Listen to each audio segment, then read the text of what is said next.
bismillaahi raxmaan raxiim kulan wanaagsan ku soo dhowaada qodobada ugu waaweyn wararka Soomaalida iyo caalamka waxaana ka mid ah codsi ka yimid madaxweynaha dalka Uganda Yoweri Museveni uu ka biyadiiday madaxweynaha Soomaaliya Mudane Maxamed Cabdullaahi Farmaajo xildhibaan ka tirsan golaha shacabkana waxa uu ka badbaaday shirqool lagu dili lahaa isla markaana eedeyn u jeediyay taliyaha ciidamada booliiska Cabdi Xasan Xijaar dagaalka afka ah ee dhacay iyo rasaasta xildhibaanka lagu riday ayuu ka warrami doonaa xurgufta iyo ololaha doorashada soo socota oo ka dhex bilaabatay madaxtooyada Soomaaliya ra'iisul wasaare Qeyrre iyo weliba madaxweyne Farmaajo oo hadda xifaaltankooda la dareemay mid ka mid ah dalalka barwaaqa sooranka qaaradda Yurub oo ballanqaad cajiib u sameeyay dawladda Soomaaliya sheekh caan ka ah magaalada Kismaayo oo u fadwooday arrin maalmihii dambe dadku hadal hayeen kuna sheegay inay sax u tahay doorka culimada gudoomiyaha baarlamaanka koonfur galbeed Cabdulqaadir Shariif Sheekuna Maye oo shirar xasaasi ah ka bilaabay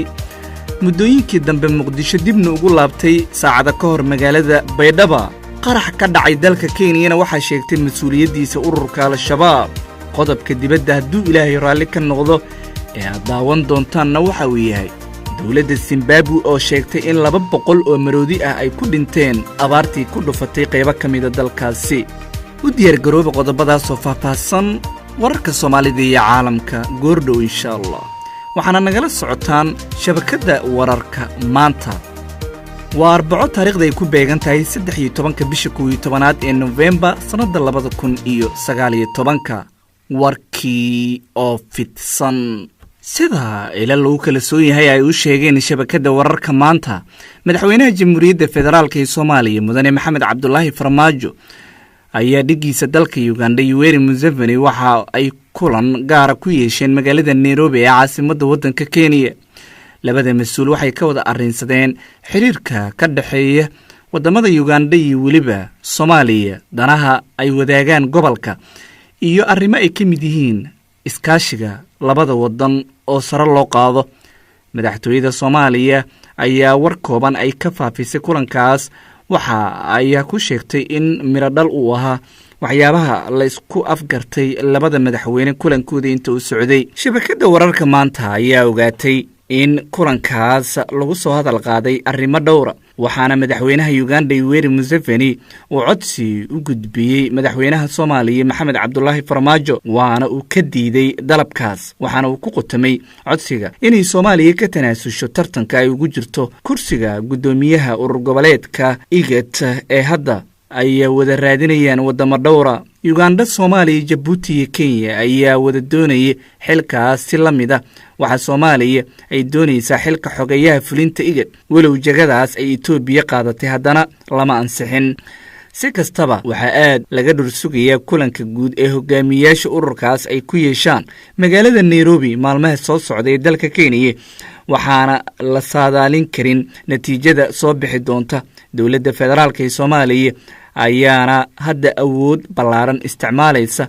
iyadoo meelaha qaarkood taageero ballaaran ay ka helayso isla markaana haykalkii dawladnimada ay cagta saartay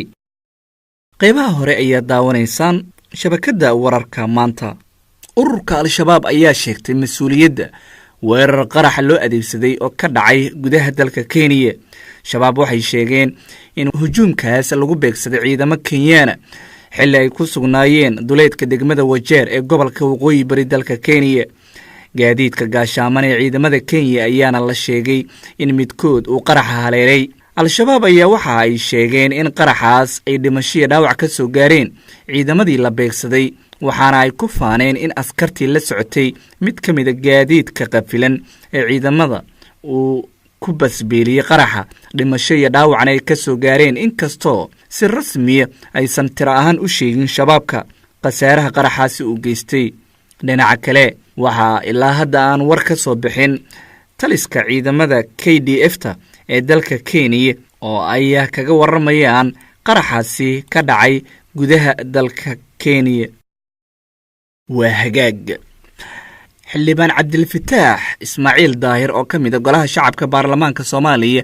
ayaa waxa uu ka hadlay arrin qabsatay saacada ka hor xildhibaanka ayaa sheegay in erga ahaan uu ku matalayay dadka deegaanka uu ka soo jeedo oo saxiix looga baahday taliyaha ciidamada booliiska. markii uu u tagayna xafiiskiisa lagu yidhi taliyaha waa mashquulsan yahay ee sug. waxa uu sheegay xildhibaanku in wax yar kadib uu arkay taliyaha oo albaab kale ka sii baxaya. markii aan ka daba tegayna waxa uu yidhi hadallo aan idhi ayuu ka carooday maadaama wakhti badan aan ku sugaynay taliye, maxaa maaragtay noo tixgelin weysay iyo erayo kale. xildhibaan cabdilfataax ismaaciil ayaa sheegay in aflagaada iyo handadaad uu iskugu daray taliyaha booliiska cabdi xasan xijaar. waxaan la soo baxay telefoonkayga gaarka ah, waxaan isku dayey inaan cod ka duubo, balse waxa uu amar siiyey ilaaladiisa gaarka ah taliyaha booliiska. moobilkii ayaa iga jabay, rasaas ayayna dhulka iigu rideen. sidaas waxaa yidhi xildhibaan cabdilfataax ismaaciil daahir. waxa uu sheegay xildhibaanku in arrintaas ay ahayd mid xasaanadiisa lagu xadgudbay, iskuday lagu dili lahaana uu ku tilmaamay in ay ahayd. waxa uu ka mid yahay xildhibaankani mucaaradka xubnaha ku ah dowladda madaxweyne farmaajo hogaamiyo, waana mid ka mid a xubnaha madasha xisbiyada qaran ee sheekh shariif hogaamiyo. dhowr mar ayaa xildhibaano ka tirsan dowladda federaalka ay handadaad iyo cagajuglayn, qaarkoodna ay xasaanadooda xadgudub ku sameeyeen ciidamo ka tirsan kuwa dowladda federaalka ee soomaaliya, iyadoo dagaal siyaasadeed uun lagu wajahayey. shaki ayaa ka abuurmay kulan dhex maray wasiirka arrimaha dibadda ee dalka ruushka iyo ra-iisul wasaaraha soomaaliya. kulankaa dhex maray xasan cali kheyre iyo sergey lafrof oo ka dhacay magaalada baris ee caasimadda waddanka faransiiska, kana qaybgelayaan shirka madasha nabadda, ayaana waxa uu sheegay qof si dhow kulankaas arrimaha laga wada arrinsaday ula socday in arrimo gaara ay ruushka ka leedahay soomaaliya. xukuumadaha moscow iyo muqdisho ayaa waxay xaqiijiyeen in si wada jir ah ay u dheereeyeen wadahadaladooda siyaasadeed, isku xirnaan siyaasadda arrimaha dibadda ee masraxiyadda caalamiga ah oo ay ka mid tahay la dagaalanka argagixisada, ayaana lagu yidhi war soo baxay. lafrof ayaa muujiyey siday u taageersan yihiin howlgalka nabadda ee midowda afrika uu ka wada soomaaliya, wuxuuna hoosta ka xariiqay in loo baahan yahay in lasii ballaariyo dadaalada nabad waarta oo lagu soo dabaala soomaaliya. qaybaha dhexe ayaa daawanaysaan shabakadda wararka maanta. waxaa muddooyinkii dambe aad u soo badanayey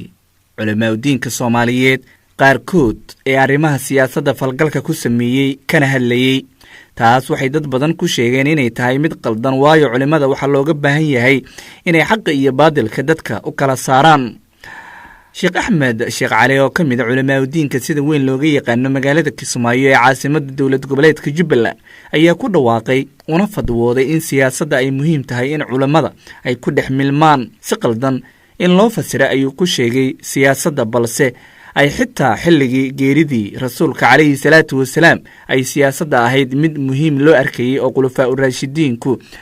ay isticmaalayeen. qaar ka mid a culimaadudiinka soomaaliyeed ayaa waayihii dambe meelo kala duwan khudbadahooda ku tacalluuqaynayey arrimaha siyaasadda soomaaliya, iyagoo ku soo halqabsanaya. magaalooyinka muqdisho iyo garowe ayaana caan ay ka ahayd xilliyada khudbada oo kale in salaada jimcaha marka laga baxo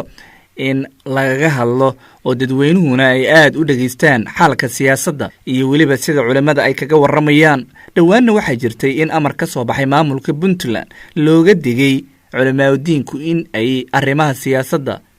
ku dhex milmaan.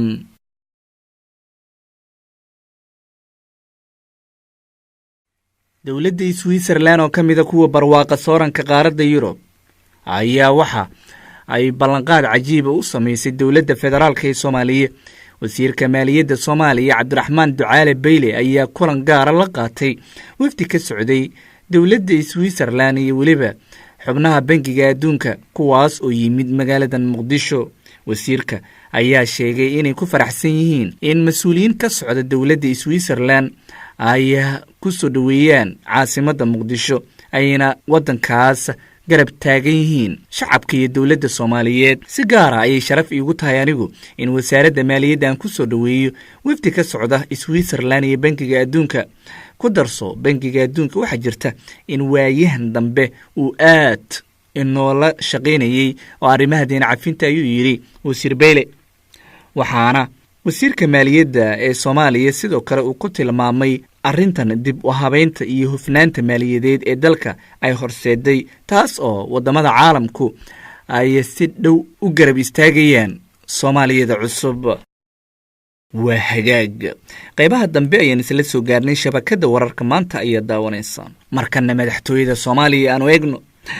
warar aanu ka helnay madaxtooyada Soomaaliya ayaa sheegay in xurguf iyo waliba loolan ballaaran hadda laga dhex dareemay labada xafiis ee madaxweynaha iyo kan ra'iisul wasaaraha. waxa ugu weyn ee hadda dadku dareemayaan ayaa ah ololaha doorashada iyo in qaarkood ay sii bilowdeen, waxaana xafiiska ra'iisul wasaaraha bilowgii bisha November ay bedeleen naqshadii ay isticmaali jireen ee halku dhiga ama lahayska ahayd ee nabad iyo nolol, taas oo laga dhigay hiigsi iyo horumar ammaaniye adeeg. xubno ka shaqeeya xafiiska ra'iisul wasaaraha ayaa noo sheegay in ra'iisul wasaaruhu uu dadaal badan ku bixinayo sidii uu guul ku heli lahaa doorashada soo socota 2021 bilowgeeda Soomaaliya ka dhacaysa. xafiiska madaxweynaha ayaa iyagana halku dhig cusub laga dhowraya dhawaan, iyada oo bogga rasmiga ah ee Villa Soomaaliya oo laga maamulo xafiiska madaxweynaha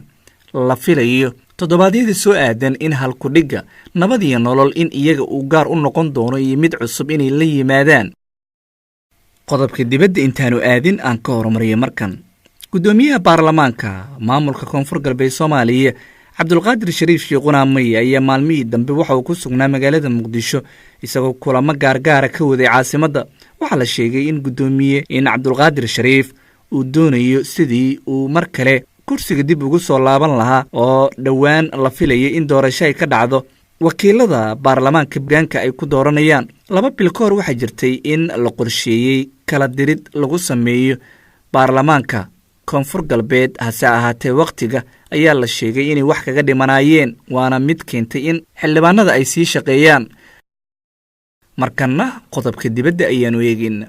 war ka soo baxay xukuumadda Harare ee dalka Zimbabwe ayaa lagu sheegay in ka badan 200 oo maroodi inay ku dhinteen abaartii ku dhufatay qaybo ka mid ah waddankaasi. warbixin cusub oo soo baxday ayaa lagu sheegay arrintan. hay-adda qaranka ee dalka Zimbabwe u qaabilsan duurjoogta iyo maareynteeda ayaa afhayeen u hadlay oo lagu magacaabo Tenaje Parawu. waxa uu sheegay in ku dhowaad 200 oo maroodi ah ayaa dhinteen ilaa bishii Oktoobar ee ina dhaaftay.